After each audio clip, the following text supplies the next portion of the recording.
Friends, ఎలా ఉన్నారంతా? So elections వాడి వేడిగా జరిగిపోయాయి.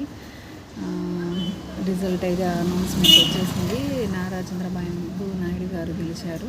అలానే పవన్ కళ్యాణ్ గారు కూడా 21 స్థానానికి 21 స్థానాలు గెలుచుకున్నారు. అందరికీ వాళ్ళిద్దరికీ కంగ్రాచులేషన్స్. పైన మోదీ గారు కూడా విన్ అయ్యారు. మోదీ గారికి కూడా కంగ్రాచులేషన్స్ చెప్తూ ఈరోజు మన టాపిక్ ఏంటంటే, బిగ్ బాస్ వీడియోస్ చేస్తూ ఉన్నా కూడా మన రెగ్యులర్ వీడియోస్ ఉంటాయండి. ఏదో ఒక ఏంటంటే, మనల్ని ఇంటికి పిలిచి ఎవరైనా అవమానించారా అంటే, చాలా చోట్ల చాలా సందర్భాల్లో పేద ధనిక ఇలాంటి చోట్ల ఇంటికి పిలిచి అవమానిస్తూ ఉంటారు. నెక్స్ట్ బంధువుల్లో కూడా వాళ్ళు రిచ్గా ఉంటే మిగతా వాళ్ళని తక్కువ పిలుస్తారు. ఫంక్షన్స్కి ఏమో సరిగ్గా పట్టించుకోకపోవడం ఇలాంటివన్నీ చేస్తూ ఉంటారు. అలా మీ లైఫ్లో ఎప్పుడైనా జరిగిందా?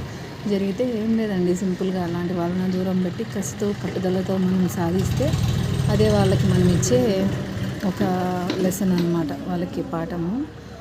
అలాంటివి చేయకుండా ఉండడమే బెటర్ అండి. పిలవడమే దేనికి, అవమానించకి, ట్రీట్ చేయడం దేనికి.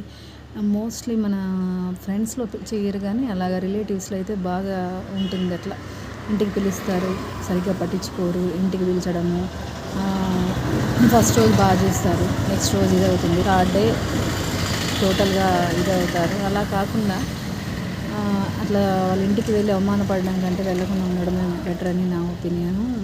నాకు తెలిసిన సరౌండింగ్స్లో వాళ్ళు చెప్పిన దాన్ని బట్టి కొన్నిసార్లు నేను కూడా చూశానండి ప్రాబ్లమ్స్. మా అత్త వాళ్ళ ఇంట్లోనే చూశాను, మా మేనత్త వాళ్ళ ఇళ్ళలోనే. సో అది విషయం. సో అందరూ బాగుండాలి, అందులో మనం ఉండాలి. ఇలాంటి అవమానాలు అవి చేయొద్దండి. అట్లాంటప్పుడు ఇంటికి పిలవకుండా ఉండడమే బెటర్. మనం అక్కడికి వెళ్ళకుండా ఒకసారి చూసాం వాళ్ళ బిహేవియర్, రెండోసారి వెళ్ళకుండా ఉండడమే బెటర్ అండి. డబ్బు, బంగారు, నగలు అవన్నీ చూసి గౌరవించి ట్రీట్ చేసే వాళ్ళ ఇంటి ఫంక్షన్స్కి, వాళ్ళ కార్యక్రమాలకి వెళ్ళకుండా ఉండడమే మంచిదని నా అభిప్రాయము. అది అందరూ బాగుండాలి, అందులో మనం ఉండాలి. Thank you so much. Thank you అండి.